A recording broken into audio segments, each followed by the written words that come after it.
The Alliance is nothing but a group chat full of misfits with guns, and everybody in it is one bad idea away from taking the wrong person out.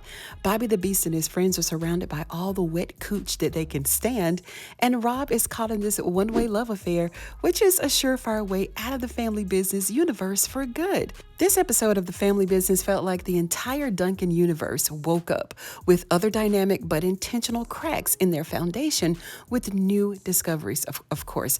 And the most interesting part is that everybody in this family is pretending to be shocked, like this isn't their natural habitat, like they're not allergic to peace and structure and accountability or anything that resembles a healthy decision. No, this episode proves once again that the Duncans don't actually solve problems, they just rotate them. The episode opened with Uncle Larry holding a gun to Junior's head, and instead of focusing on whether or not he's about to commit this family-sized homicide, Larry decides that this is a perfect time for a childhood story hour. He's got the gun cocked, right? But he's reminiscing about swing sets and childhood trauma like he's at a therapy appointment. And just outside the gate, we see Donna. And Donna is performing her strongest acting scene ever in 6 seasons, right? She's outside crying her tattoo tears for a son that she's ignored, dismissed, and blamed since literally day one, since the day he was born. But then she hears gunshots and she's crying even harder and even louder now. Honestly, she's crying harder when she thinks that Junior is dead than she ever cried for when he was actually alive. And meanwhile, while all this is going on, Chippy is doing what she always does. She's setting the stage for the Duncan threats and their intimidation for LC or Orlando to go in later and finish whatever mess they need to finish. She walked right into Christopher's office, and we've got to recognize the strength of this woman going through all of this family crisis while she has to tuck in one family trauma just to deal with another. She's dealing with the fact that they have to help one son, the son that she raised. They got to help him leave Earth while dealing with trying to keep her grandson alive on the other hand. And they're calling Christopher the fixer. That's because that's what he does, right? And in this moment, LC is literally missing Harris. Like Harris was the dedicated company janitor of sorts for all of their criminal activity and family affairs. But Chippy, I don't know. We'll have to see. Then we jump to Donna at the bar with Rob, still pretending that she's devastated. And she's blaming Antonio for everything. Antonio. She's blaming him for Junior running wild, for LC putting a hit on him, and for Junior being dead, which of course, we'll get to that part in a minute. And poor Rob, bless his heart, he's terrified of Larry. Not LC, not the police, not the rival clumsy cartel. No, Larry. That should tell you everything. Rob isn't scared of much, but Larry is the boogeyman with the GED. He's unpredictable, he's unstable, and he's got the confidence of a man who survived 3 hospital kidnappings and didn't learn a thing, right? And right there at the bar, we learned what the entire internet already suspected, that Rob and Donna are a thing. A whole thing. And Consuela, on the other hand, is dealing with her own storm. She's sitting down with Marcos, and he's practically begging her to return to Mexico with him so that she can rest and heal. But this woman doesn't rest. She doesn't grieve. Consuela does not retreat.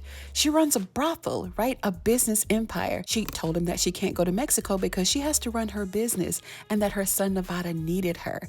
So they come first, but she also has to get revenge, and she wants it quickly. She says that she saw the shooters clear as day, which means that someone is about to have a very bad week.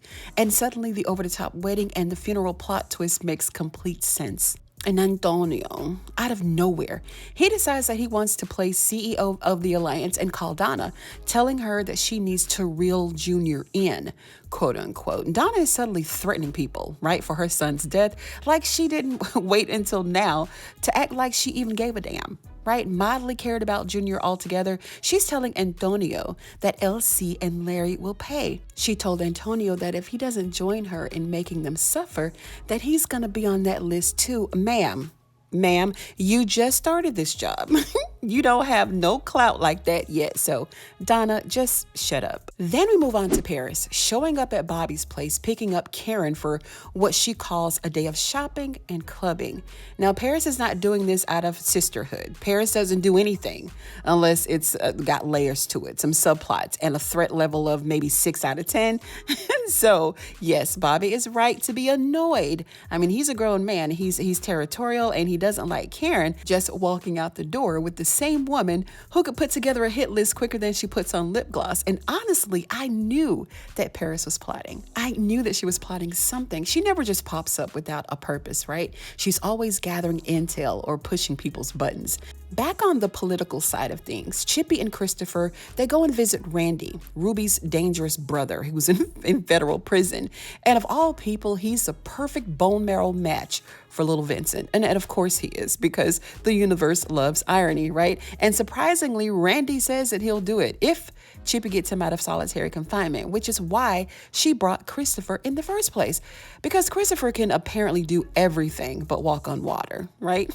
And I love when they bring back old characters like this. It reminds you that the Duncan family leaves trails everywhere and that those trails always come back around at some point. Well, I guess these two bosom buddies are done drinking at the bar. So they decided to go to Junior and Sonia's place to deliver the fake death news, right? But the house is empty. There's no Junior, no Sonia, just Junior's gun sitting on the table like a party favor. And Rob thinks that they sent the cleanup crew, right, and cleaned up the bodies. But Donna thinks that the world is ending. The truth, they have no idea what's actually brewing. And the irony is hilarious because we know the one thing that they don't. And now that we know that Donna and Rob are officially a couple, great. That's fantastic. Wonderful. You know what this makes Rob? The Duncan family's unofficial mole. Not intentionally. He's too soft-spoken for that, but being in Donna's orbit alone, it makes you a liability. And I don't see Rob making it out of this season with all of his bones intact. I just don't. Meanwhile, Bobby the Beast head to Consuela's brothel with his buddies, right, his crew, because they were invited, which is already a red flag. Nobody invites you to a brothel unless they want something or want you gone. And Bobby doesn't want to be there. He does play along, and instead of sleeping with anyone, he goes to the back with girl after girl after girl after girl to talk. Sir, you were supposed to at least fake it once, right? Not create a TED Talk session. But honestly, this scene showed real character growth. Bobby is serious about Karen. And it also shows that Paris isn't backing down either, because the very second that Bobby leaves the building, Paris and Karen pull up in their matching black leather outfits like Paris and Sasha used to do. Remember that? They pull up in that McLaren and they bad. They bad and they mad. Back at Elsie's house, we see Nene and Curtis in the kitchen. Now, she knows that he's trying to slide back into Elsie's good graces after that fiasco last season. Remember when he kidnapped him and kept him hostage in the crazy hospital? But she knows that this isn't the way to do it. You know, Nene has always been that one person who could keep Larry in line. And even though she saw him stumbling through the house, going up to Elsie's study, she didn't say anything. She said absolutely nothing this time. I wonder why. Then we see Bobby calling Niles while Niles is literally trying to kill someone, aiming the gun, asking him to call Paris off. And Niles told him that Paris is just being Paris, which is it's not comforting at all. It's not really helpful, not productive.